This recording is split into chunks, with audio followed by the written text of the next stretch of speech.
भी एक लेवल होता है, लेकिन पाकिस्तान ने उस लेवल को भी तोड़ दिया है और आज हालात और आलम यह है कि एक कर्ज चुकाने के लिए दूसरा कर्ज लेना पड़ रहा है।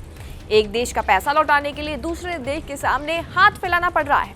और सवाल अब सीधा है कि आखिर पाकिस्तान ने यूएई का पैसा कैसे लौटाया और किस कीमत पर लौटाया। नमस्कार, मेरा नाम है कनिष्का मिश्रा और आप देख रहे हैं जी न्यूज़ का डिजिटल प्लेटफॉर्म। दरअसल पूरा मामला शुरू होता है यूनाइटेड अरब एमिरेट से, यानी कि यूएई से। दरअसल यूएई ने पाकिस्तान को करीब 3 से $3.5 अरब का कर्ज दिया हुआ था और सालों से ये कर्ज रोल ओवर होता रहा, यानी कि पुराना कर्ज और आगे बढ़ता रहा। लेकिन इस बार यूएई ने साफ कह दिया है कि अब और मोहलत नहीं दी जाएगी, सीधा सीधा पैसा वापस करो।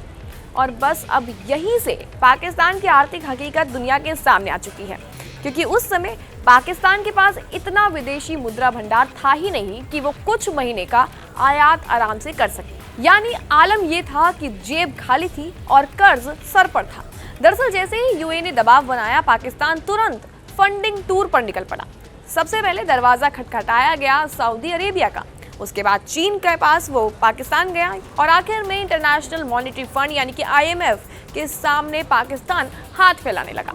यानी कि एक लाइन में समझे तो कर्ज चुकाने के लिए नया कर्ज पाकिस्तान ने लेना शुरू कर दिया। तो वही बता दें कि कुछ रिपोर्ट्स के मुताबिक पाकिस्तान ने हर ऑप्शन पर विचार करना शुरू कर दिया। Euro bond, Islamic UK bond और चीन के पांडा बॉन्ड, मतलब जहां से पैसा मिले वहीं से उठा लो और पुराना कर्ज बंद कर दो।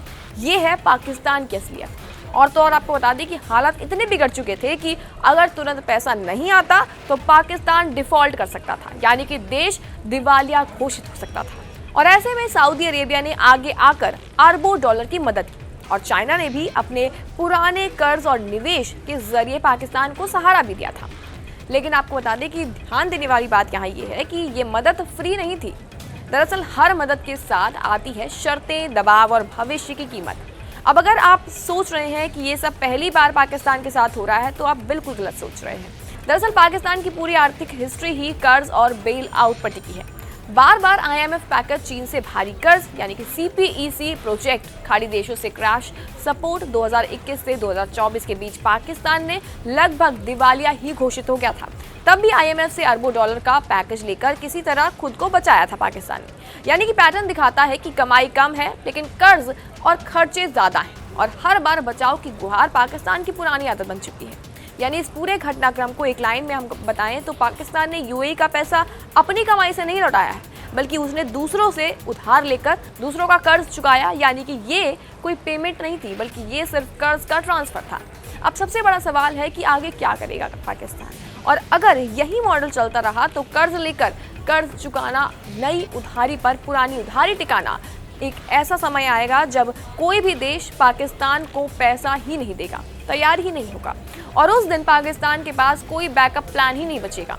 तो याद रखिए कि हर देश कर्ज लेता है, लेकिन फर्क इस बात से पड़ता है कि आप उस कर्ज से कमाते क्या हैं। और पाकिस्तान की कहानी कहती है कि कर्ज लेकर जीना और कर्ज लेकर ही उसे चुकाना, यानी इकोनॉमी नहीं, एक ऐसा चक्र है जहां से निकलना हर दिन और मुश्किल होता जा रहा है पाकिस्तान के लिए। हालांकि क्या लगता है आपको इस रिपोर्ट के बारे में, कमेंट सेक्शन में अपनी राय जरूर दें और तमाम ऐसी जानकारियों के लिए बने रहिए जी न्यूज़ के साथ।